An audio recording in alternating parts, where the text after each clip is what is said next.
በምድር ላይ በጣም ብቸኛ ከሆኑ ሰዎች አንዱ ነኝ። ደግሞዋል። በምድር ላይ በጣም ብቸኛ ከሆኑ ሰዎች አንዱ ነኝ። ብቻህን ነህ። ጓደኞች የሉህም። ብዙ ጓደኞች የሉህም፣ ወይም ጓደኞች የሉህም። ምርጫ ነው፣ ግን አይከፋም። በብቸኝነት ጊዜ ስትወስዱ፣ ሆን ብላችሁ ለይታችሁ ጊዜ ስትወስዱ፣ የዛ ጊዜ ትላልቅ ሀሳቦች ይወጣሉ። ጥቂት ሰሞኑን ያሰላሰልኩትን ነገር ላካፍላችሁ። ትምህርት፣ እውቀት የምናገኘው አንዱ ከትምህርት ቤት ነው። ትምህርት ቤት እንገባና ኤሌመንተሪ ብለን፣ ሰከንደሪ ብለን፣ ከዛ ዩኒቨርሲቲ ብለን እንማራለን። ከትምህርት ቤት እናገኛለን። ሁለተኛ ደግሞ ራሳችንን አስተምረን፣ መጽሐፍቶችን አንብበን፣ ዶክመንተሪዎችን እያየን ራሳችንን ኢዱኬት እናደርጋለን፣ ራሳችንን አፕዴት እናደርጋለን። ሶስተኛ እውቀት የምናገኝበት መንገድ ግን የላይፍ ሌሰን ነው። ኖረን የምንማረው ሰዎች አስተምረን ሳይሆን ኖረን የምናገኘው ትምህርት ነው።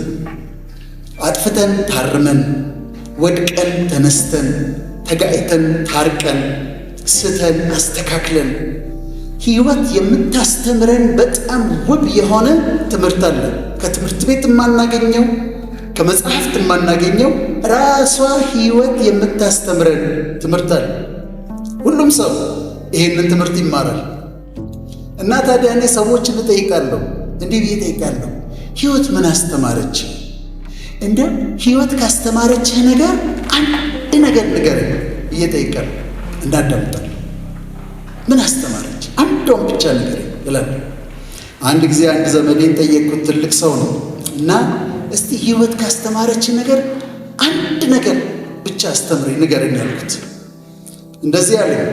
ባለፈው ዘመኔ ስመለከት ችግር ውስጥ የገባሁባቸው ነገሮች፣ ያጠፋኋቸው ነገሮችን ዞር ብዬ ስመለከት ችግር ውስጥ የገባሁት በማያገባኝ እየገባሁ ነው ማለት፣ በማይመለከተኝ ጉዳይ አስተያየት እየሰጠሁ ነው ማለት። ስለዚህ አንድ ነገር አስተምረኝ፣ አንድ ነገር ሕይወት ያስተማረችህን ነገር ንገረኝ ካልከኝ የሚያገባህን ነገር ከማያገባህ ነገር ላይ፣ የሚመለከትህን ነገር ከማይመለከትህ ነገር ላይ፣ በሚያገባህ ውስጥ ግባ፣ በማያገባህ ውስጥ አትግባ። በሚመለከትህ ጉዳይ ላይ አስተያየት ስጥ፣ በማይመለከትህ ጉዳይ ላይ አስተያየት አትስጥ። ተቀበልኩት፣ ኖርኩበት። አሁን አንድ ቃለ መጠይቅ ሲመጣ በዚህ ጉዳይ ላይ ልናገር ይገባል ወይ እላለሁ። ነገሩን ባውቀው እውቀቱ ቢኖረኝም ግን በዚህ ጉዳይ ላይ ልናገር ይገባል ብዬ እጠይቃለሁ።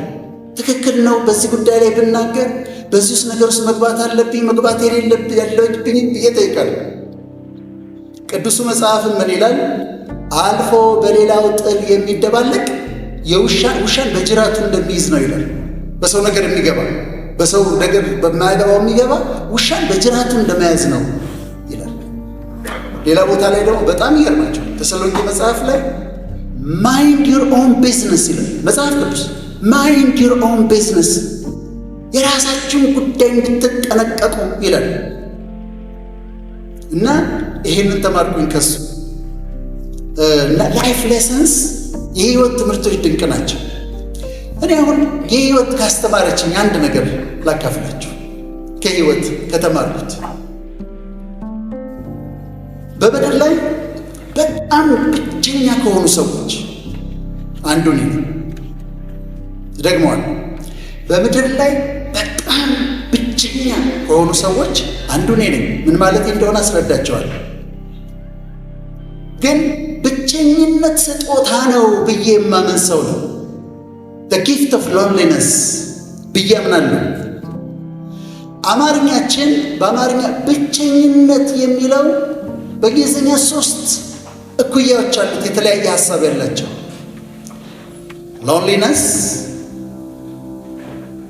አንድ ነው፣ ሶሊቲዩድ 2 ነው፣ አንሎንለስ 3 ነው። ሎንሊነስ፣ ሶሊቲዩድ እና አንሎንለስ የተለያዩ ናቸው። ሎንሊነስ የብቸኝነት ስሜት ነው። ጓደኞቻችሁ መካከል መሆናችሁ ሊሰማችሁ ይችላል። ብዙ ሰው ከቧችሁ የብቸኝነት ስሜት ይሰማችኋል። ትዳር ውስጥ ሆናችሁ የብቸኝነት ስሜት ይሰማችኋል። ፊሊንግ ነው፣ ኢሞሽን ነው ሎንሊነስ። የግድ ሰው የለም ማለት አይደለም። ሰው እያለ በጣም ብቸኝነት ይሰማችኋል። ጓደኛ ሊኖር ይችላል፣ ግን ብቸኝነት ይሰማችኋል። በብዙ ሰዎች መካከል መሆናችሁ። በዩናይትድ ኪንግደም ጥናት ሲጠና 60% እንግሊዛውያን የብቸኝነት ስሜት ያጠቃቸዋል፣ ሎንሊነስ ያጠቃቸዋል። ከአሜሪካኖቹ 46% ብቸኝነት ያጠቃቸዋል። አንዳንድ ጊዜ በጣም ፌመስ ናቸው፣ ዝነኛ ናቸው፣ ሰው ከቧቸው ነው የሚውሉት የምትሏቸው ሰዎች በምድር ላይ የመጨረሻ ብቸኛ ሰዎች ናቸው። በምድር ላይ በጣም ሀብታም ናቸው፣ ሚሊዮነርስ ናቸው የምትሏቸው ሰዎች፣ ሰው ከቧቸው ይኖራል የምትሏቸው ሰዎች የመጨረሻ ብቸኛ ሰዎች ናቸው። ሎንሊነስ ያጠቃቸዋል። ትልቅ ስልጣን ያላቸው ሰዎች በጣም ብቸኛ ሆኖ ታገኟቸዋላችሁ። ፊሊንግ ነው፣ ኢሞሽን ነው ሎንሊነስ። ግን ይሄ ስሜቱ ክሮኒክ ከሆነ ክሮኒክ ሎንሊነስ ከሆነ የተለያዩ ህመሞች ያጋልጣል፣ የመከላከያ አቅምን ይቀንሳል፣ ቶሎ ያስረጃል። እንደዛ ይሄ ሎንሊነስ እና ሁለተኛው ብቸኝነትን የሚተካ ቃል ደግሞ ሶሊቲዩድ ነው። ሶሊቲዩድ አውቀን ፈልገን ዞር ልበል ብለን ብቻችንን ምን ሆነው ነው። ለጸሎት፣ ለንባብ፣ ለመጻፍ ብቻችንን እንሆናለን። ትላልቅ ምሁራን ብቻቸውን ጊዜ ወስደው፣ ትላልቅ ፊሎሶፈርስ ብቻቸው ጊዜ ወስደው፣ ትላልቅ መንፈሳዊ ሰዎች ብቻቸው ጊዜ ወስዳሉ። ሆን ብለው ታላላቅ ሀሳቦች የሚወጡት በሶሊቲዩድ ውስጥ ነው። በብቸኝነት ጊዜ ስትወስዱ፣ ሆን ብላችሁ ለይታችሁ ጊዜ ስትወስዱ የዛ ጊዜ ትላልቅ ሀሳቦች ይወጣሉ። የመጨረሻው ሶስተኛው ደግሞ ሎንሊነስ አልን፣ ሶሊቲዩድ አልን። ሶስተኛ አሎንለስ ነው። አሎንለስ ላይፍ ስታይል ነው። ብቻህን ነህ። ጓደኞች የሉህም፣ ብዙ ጓደኞች የሉህም፣ ወይም ጓደኞች የሉህም። ምርጫ ነው፣ ግን አይከፋም። ደስ ይላል ብቻህን ሆነ።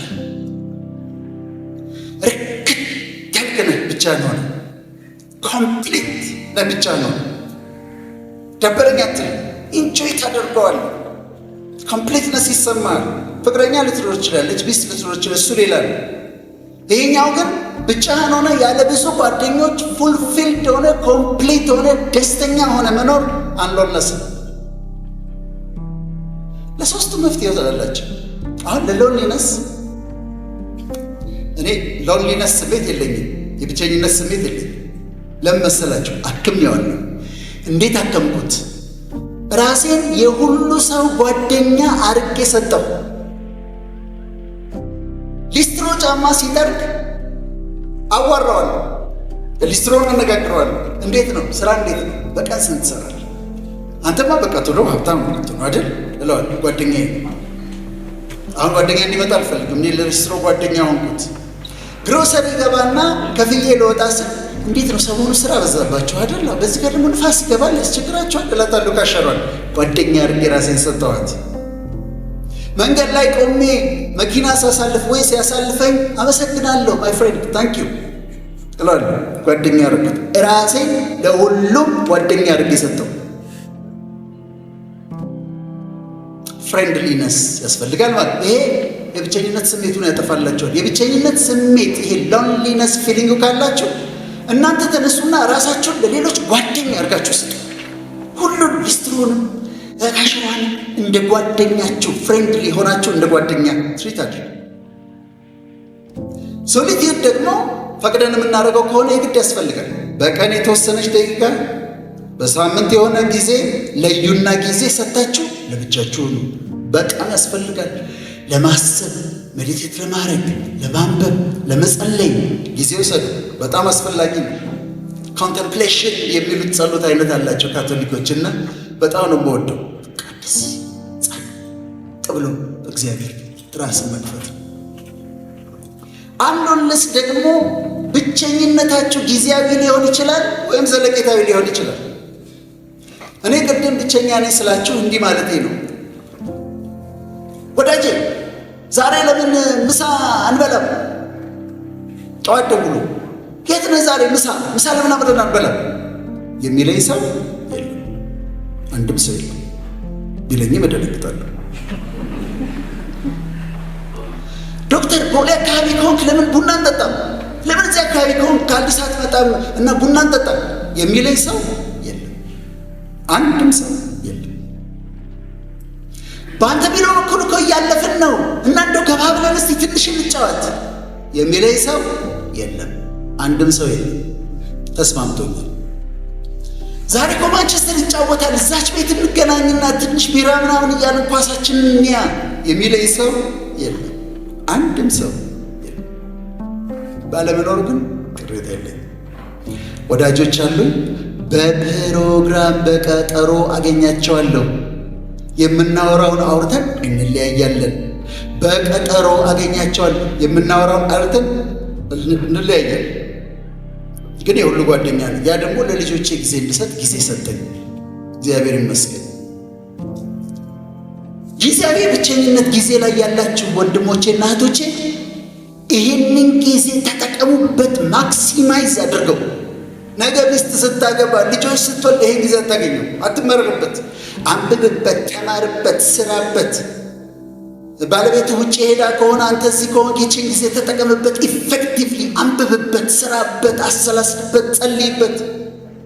ውጭም ካለ እንደዛው እዚህ ቤተሰብ እንዲመጡ እየጠበቅ ከሆነ አሁን ስራበት፣ አንብብበት፣ ጊዜውን ተጠቀምበት። ማክሲማይዝ አድርጉት። በነገራችን ላይ ትዳር ኮምፕሊት አያደርጋችሁ በፍጹም። ራስህን ኮምፕሊት አድርገህ ሙሉ አድርገህ ወደ ትዳር ውስጥ ግባ። ትዳር ውስጥ ስገባ ኮምፕሊት ሆናለሁ ብለሽ አታስቢ። ይልቁን አሁን ራስሽን ኮምፕሊት አድርጊውና ወደ ትዳር ውስጥ ግቢ። በእኔ እምነት ሰውን ኮምፕሊት የሚያደርገው እግዚአብሔር ብቻ ነው፣ ሙሉ የሚያደርግ። ራሳችሁ ኮምፕሊት አድርጉ፣ አንጹት፣ ኢኩዊፕ አድርጉት። ስለዚህ ብቸኝነት ስጦታ ነው፣ እርግማን አይደለም። ከተጠቀምንበት ሎንሊነስን ራሳችንን ለብዙዎች ጓደኛ አድርገን ከሰጠን፣ በሶሊቲዩድ ከተጠቀምንበት፣ አሎንለስን ደግሞ ጊዜያዊ ይሁን ዘለቄታዊ ኢፌክቲቭሊ ከተጠቀምንበት እርግማን መሆኑን ቀይረን በረከት ልናደርገው እንችላለን።